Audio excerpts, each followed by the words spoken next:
Hello! It is Monday the 25th of March 2013. I am in my fourth week of being a vegan for a month and it's rapidly drawing to a close, and I'll be heading shortly into a month where I will not buy anything that is wrapped in plastic or produce any plastic waste of any sort. So in the last week I have continued being a vegan. I've continued eating 100% vegan food. As I said last week, I've not found this very exciting. I haven't really tried a lot of new things as I have in previous months, and I haven't really felt as good as I have in previous months. I have been making a little more of a conscious effort to eat something that's a little different. Here are some of the things that I've been eating this week. I still don't understand how beef flavour noodles can be vegan. These were homemade whole wheat noodles with sweet and sour sauce. I was kindly given some Food Doctor nut and bean pots to try, and you can see my salad in the background at work. The endless winter has caused me to make this huge fry up, and tonight I've made this warming rice dish using a vegan chili con carne mix from Lidl, a load of chili and ginger. So as I said last week, I am constantly thinking I should probably try and get back to a mostly raw diet because I was feeling much better in myself when I was undertaking that project. I feel that my challenge next month will hopefully force me into that somewhat, because it seems that the main options when not buying anything wrapped in plastic are eat tinned food or fresh food, and knowing that fresh food's going to make me feel good, I'm hoping that that will swing me towards getting back on the raw, really. It's flipping freezing in this country and I've decided I've got to get out of it, so I'm going to beggar off to Portugal. You can tell it's cold because I'm wearing my cold hat. I'm sick of feeling cold. Been very busy in the last week or so preparing for a road trip to Portugal. My car has literally left the garage this evening after taking it for a test run to Devon and back at the weekend, and the brakes failing again. So now they're good to go. I'll be setting off on Saturday the 30th, so I'm not quite sure how next week's video will work, but please stay tuned and I'm sure all will be revealed. I have got vague plans, and the week following that, again, we'll see. I've got an inkling as to how I can make it work, but you'll have to stay tuned to find out. So this week, really, with veganism drawing to a close and me saying that I would touch on the subject of soya, and so far I haven't, I figure I ought to. Soya is a big, complicated world which I'm not sure how I feel about entirely. If you go onto Google or Blackle, which is the more energy happy, friendly version of Google, which I encourage the use of, then you'll find all kinds of websites and articles all stating that they are leading with the top facts about soya and how it can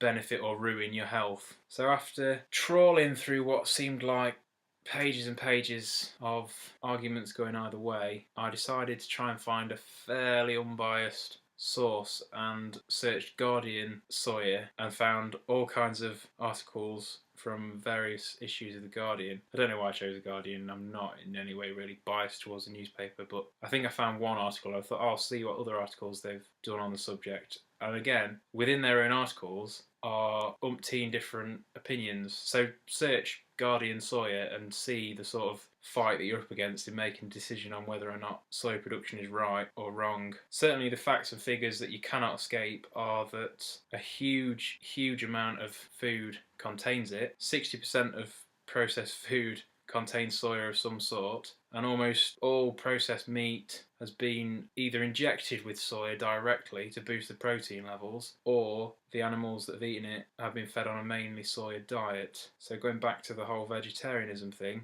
I'm feeling at the moment that if you're going to eat meat, get it local, get it fresh, because anything else, you literally don't know what's gone into it. That then in turn brings you onto the question of the energy that's required to produce the soya in the first place, the deforestation that has occurred, especially in Argentina, to produce the soya, to then feed the cattle, to then feed you. A huge amount of energy. I'd suggest just searching Guardian soya and reading through some articles and making your own sort of fairly balanced decision, I guess. So just 3 pointers regarding soya are fermented versus unfermented, meat versus veggie, and the impact energy-wise of using soya for both, and organic v GM.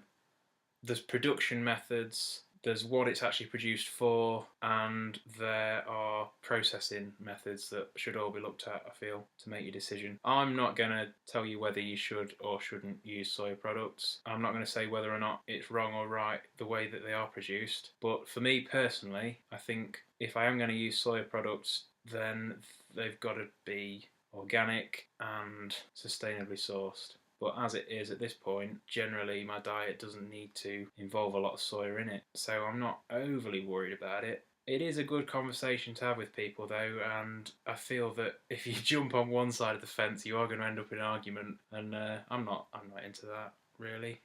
But yeah, that's soya. Take it or leave it, I guess.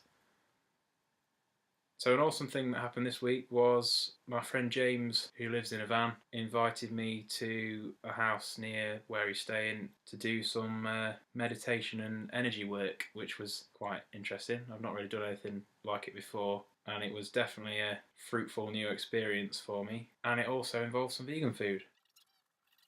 It was a real nice meal actually, because we sort of pitched in our own bits of salad and sprouting bits and bread and all good things together to create an super uber meal, and it was generally good company and a very nice atmosphere. And I think sharing meals is something that we should all try and do more regularly. So I'd like to thank James for being lovely to everyone that he ever meets and continually being nice to me. I like him. He's a nice guy. I've got good things to say about James. Anyway, I hope to see you in some form or other a week today, and the week after that, who knows what will happen. Thank you very much for your time. Take care. Be safe. Bye bye. On Saturday the 23rd of March, it was Earth Hour from 8:30 to 9:30 in the evening. We observed it by turning out all the lights and using candles only. I apologise for not mentioning it in last Monday's video.